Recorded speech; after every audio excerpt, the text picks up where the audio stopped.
Alors, bonsoir à tous. J'espère que vous allez bien, que vous êtes chauds encore. Je crois que Dieu a un message à délivrer pour nous ce soir et je me réjouis trop de le partager. Alors, pendant que vous prenez place, que vous vous installez bien confortablement, vous pouvez vous asseoir, j'aimerais citer un célèbre philosophe qui a dit « Au fond, je crois que la Terre est ronde pour une seule bonne raison. Après avoir fait le tour du monde, tout ce qu'on veut, c'est être à la maison. » Youhou! Je suis trop contente. Je suis trop contente d'être là ce soir. C'est trop beau d'être à la maison, d'être tous ensemble. On était aussi hier soir à Genève pour la RJ, ce matin à Oron. Et c'est trop beau parce qu'on voit Dieu agir puissamment. Dans chacun de ces sites, sur chacun de ces lieux, il agit avec la même force, la même puissance, mais tout en étant super précis par rapport aux besoins qu'on a à chaque endroit. Quel Dieu incroyable on a. C'est juste trop beau. Du coup, pour mon message ce soir, pour ceux qui prennent des notes, mon titre, c'est « Envoyé pour briller ». On est envoyé pour briller.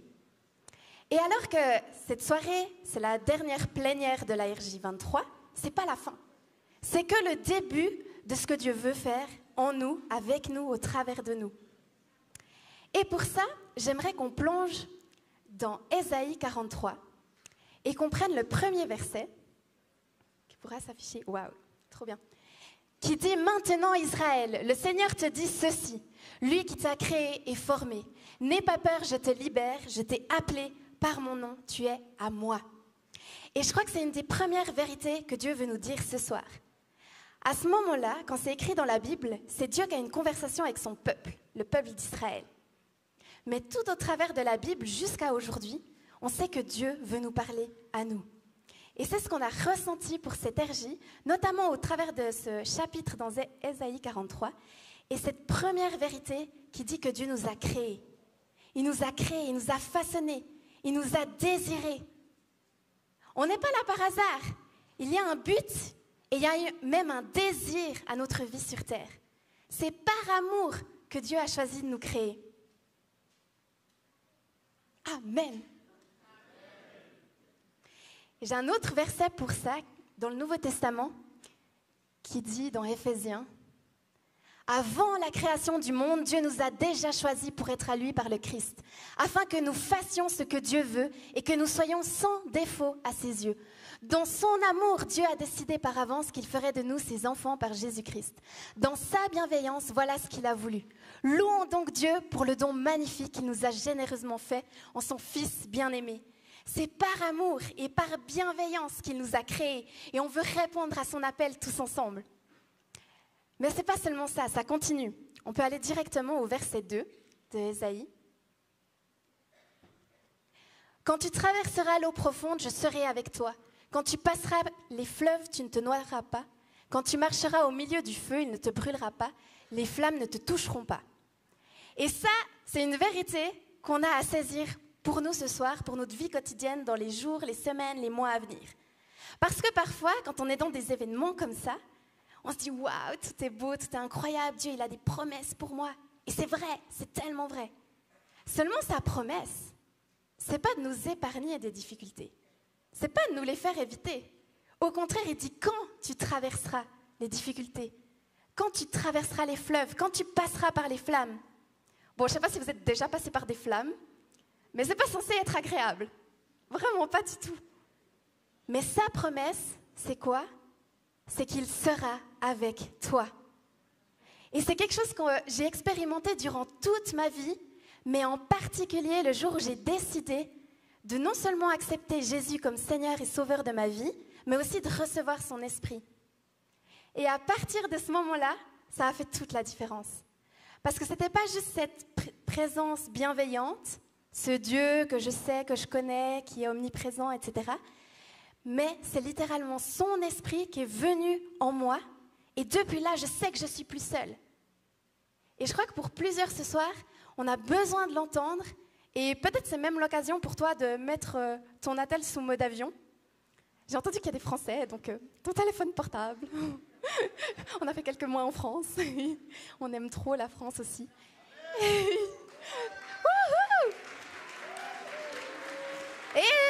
mais ça va pas. Et c'est quoi cette attitude? Non, au contraire, vous êtes vraiment les bienvenus, vous êtes chers à nos cœurs et à la RJ, on a envie de pouvoir partager Jésus et de vivre sa présence en tant que francophonie, pas seulement limitée à la Suisse.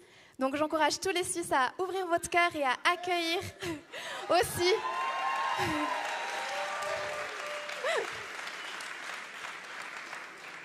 les autres parties de la francophonie. Pas que la Suisse. Oh, il faut apprendre à s'ouvrir un peu. Le royaume de Dieu, c'est pas que ici.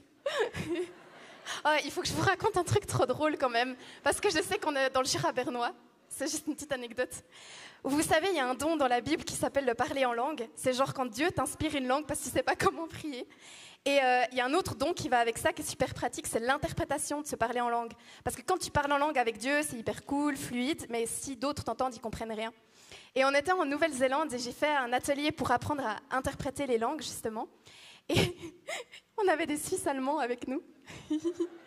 Et ils ne parlaient pas en langue, mais ils ont prié en suisse allemand. Et il y a des gens qui ont interprété le suisse allemand.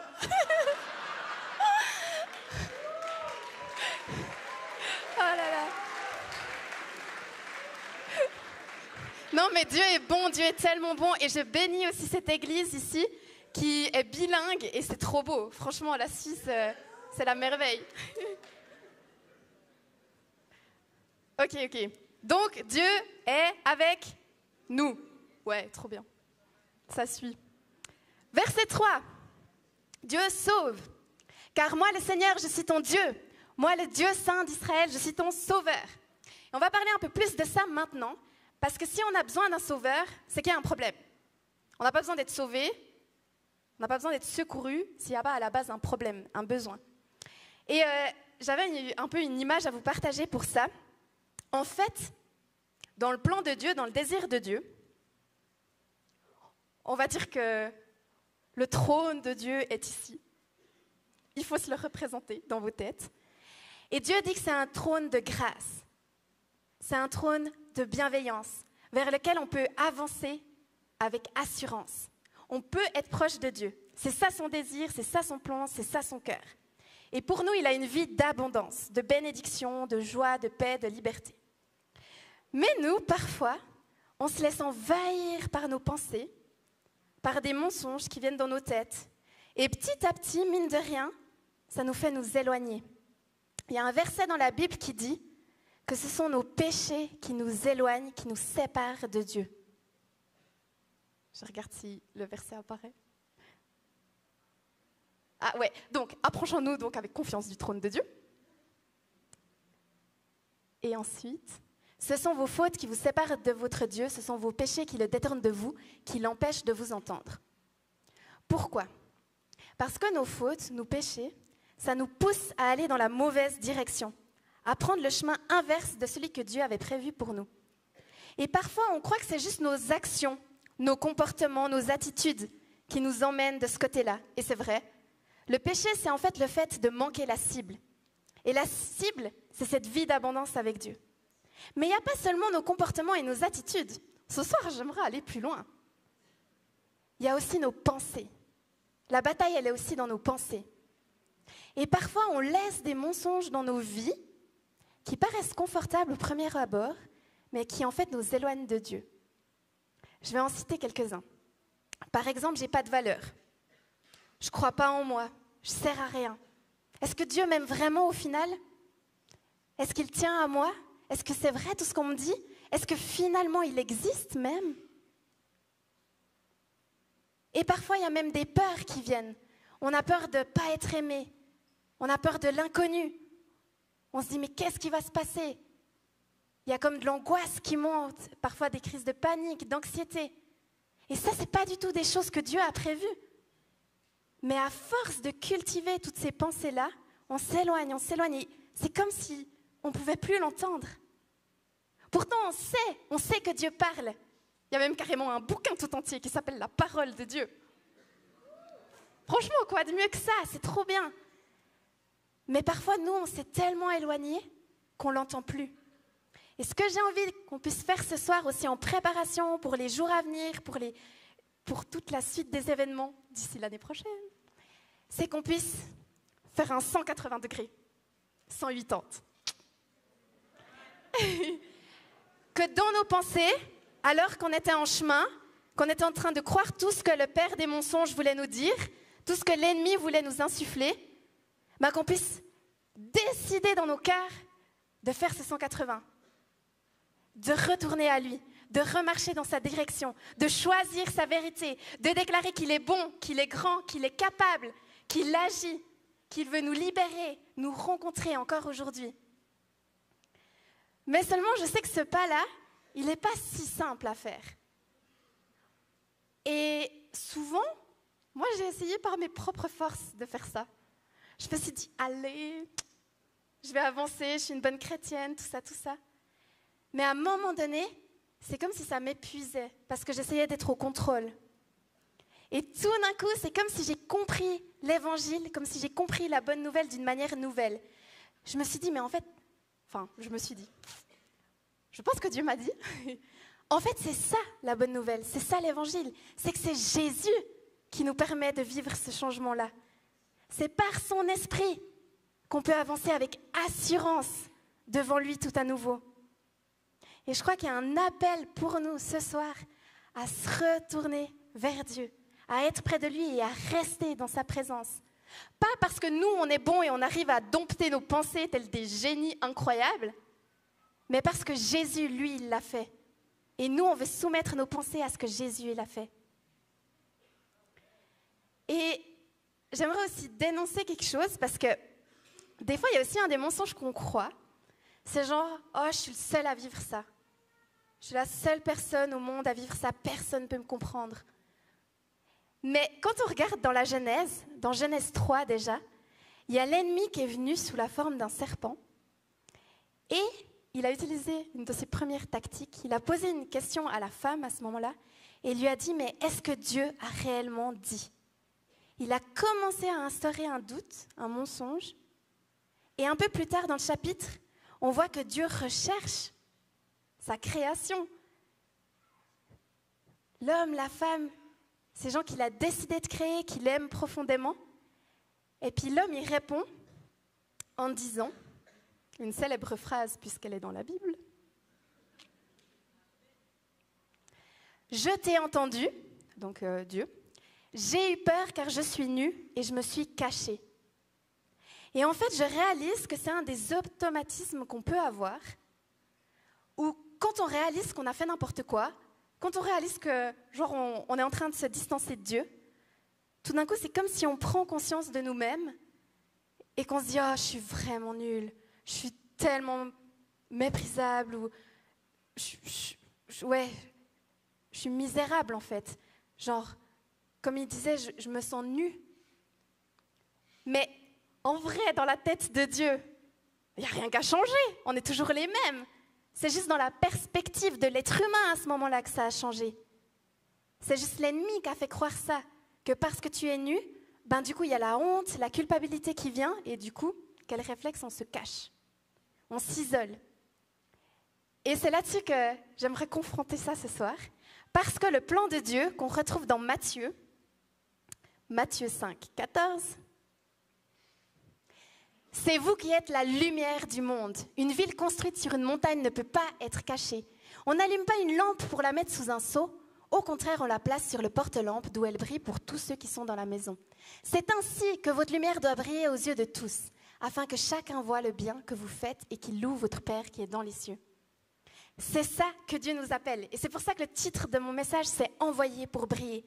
Parce que j'ai envie qu'on puisse être comme ces lampes qu'on ne cache pas sous un seau, mais qu'on puisse briller pleinement pour éclairer toute la maison qui est autour. Parce que c'est à ça qu'on est appelé. Alors là, merci pour les yes et tous les petits commentaires, tout ça. Et maintenant, je vais vous mettre à l'action pour que vous soyez activés. Donc, je vais vous expliquer comment ça va se passer. On va se mettre par minimum 3, 4. Et pendant quelques minutes, ça n'a pas besoin d'être long, je vous propose de juste dire votre prénom. Et après, vous pouvez prier ensemble et demander à Dieu si Dieu veut mettre en lumière certaines choses dans vos vies. Parce que le gros défi qu'on a, quand on a toute cette bataille dans les pensées et tout ça, c'est qu'on fait tout pour cacher ça bien au fond, bien secret. Et ce qu'on veut faire ce soir, c'est tout l'inverse. On veut mettre ça en lumière. Et ça demande tellement d'audace. Ça peut être tellement dur, mais en même temps, c'est pour ça qu'on a accès au Saint-Esprit et qui veut nous aider à vivre ça. Et du coup, ce que je vous propose, c'est simplement de prier ensemble, de voir si Dieu vous révèle quelque chose. Et si vous avez le courage, et je vous invite à avoir ce courage-là, de le partager avec les 2 autres personnes qui sont avec vous. De dire, en fait, moi, ce que je galère, le mensonge que je suis en train de croire, c'est ça. Par exemple, c'est que je ne me sens pas capable, je ne me sens pas assez, j'ai l'impression que Dieu ne m'aime pas vraiment. Ou peu importe le mensonge que Dieu vous révélera. Et je vous invite à comme ça le dire à haute voix, à le partager. Et si c'est trop dur, vous pouvez simplement dire ça. En fait, pour moi, c'est difficile de mettre à haute voix mes défis. Et on peut simplement prier pour ça. Parce que je sais que parfois, quand on n'a pas l'habitude, qu'on n'est pas dans une culture où forcément on parle de ses faiblesses, des choses avec lesquelles on challenge, ça peut être déjà là le défi. Et du coup, j'aimerais bien qu'on casse ce défi pour qu'on puisse aller plus loin. Ça marche ? Ok, alors, vous pouvez vous mettre par 3 ou 4. Ce ne sera pas très long, donc soyez efficaces. Prenez les gens autour de vous. N'oubliez pas de dire comment vous vous appelez.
Ok, je vous laisse encore 1 minute.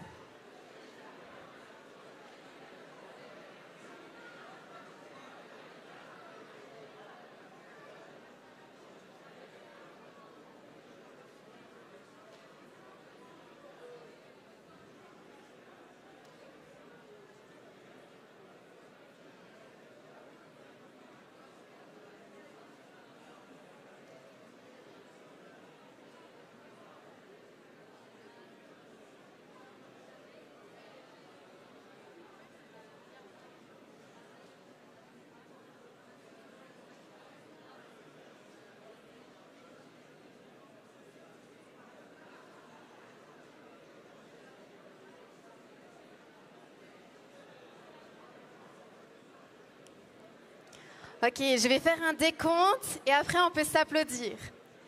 10, 9, 8, 7, 6. C'est le moment de terminer. 5, 4, 3, 2, 1.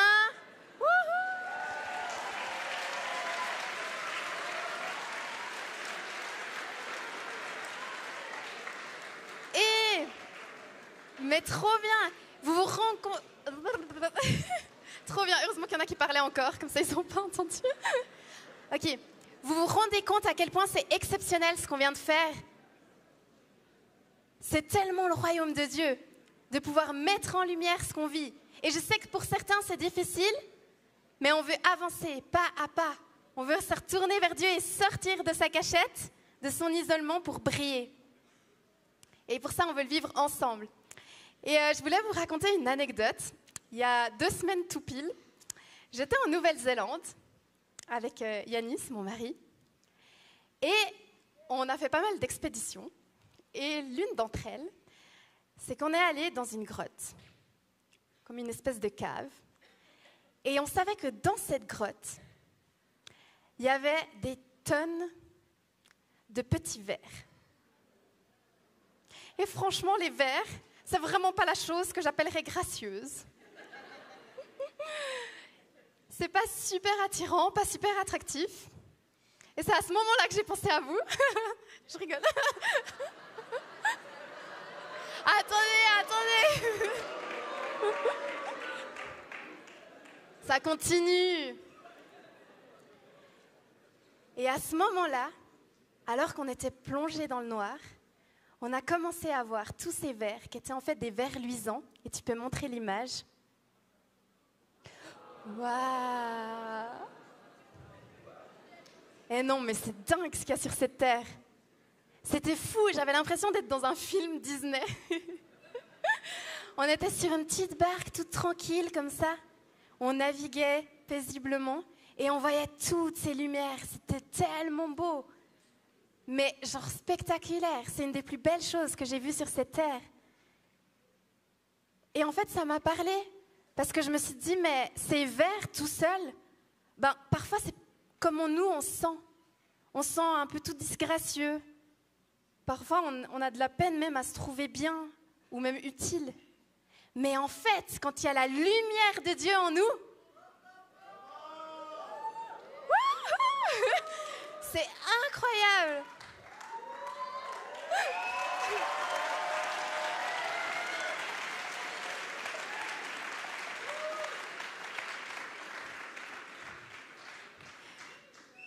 Je suis super émue parce que je trouve que notre Dieu, il est tellement incroyable. Et autant il veut parler à chacun d'entre nous, autant quand il est entre nous, il est en nous, et qu'on peut le laisser briller au travers de nous, quand on se met tous ensemble, ça donne un spectacle incroyable. Et ce qui était beau aussi, c'est que non seulement c'était genre esthétiquement trop beau, mais aussi ça nous montrait le chemin. Parce que grâce à toutes ces petites lumières ensemble, on pouvait voir les reliefs de la grotte. On pouvait voir s'il y avait des obstacles, les endroits où passer, etc.